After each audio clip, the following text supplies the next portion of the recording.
If your camera won't lock onto enemies in Crimson Desert, or it keeps dropping the target mid-fight, there are a few fixes that usually solve it fast. Let's get it working properly. And quick heads up, if this helps, make sure you're subscribed so you don't miss fixes like this.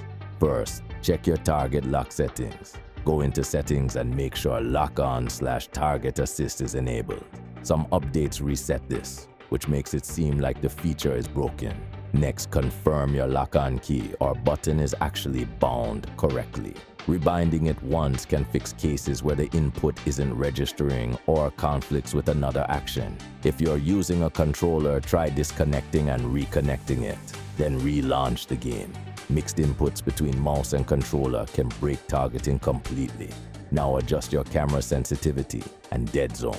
If sensitivity is too high or the dead zone is too low, the camera can snap away from enemies and drop the lock.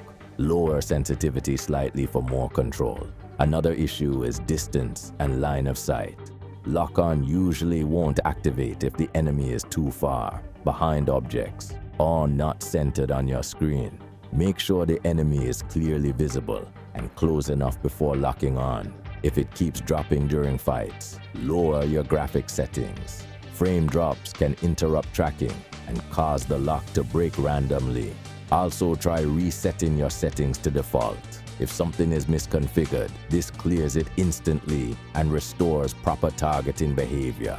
Pro tip: if this only happens with certain enemies, it's likely a game-side targeting bug, not your setup. Restarting the fight usually fixes it. If this video helped you, hit the like and sub. If not, drop a comment with what's happening and I'll help you fix it.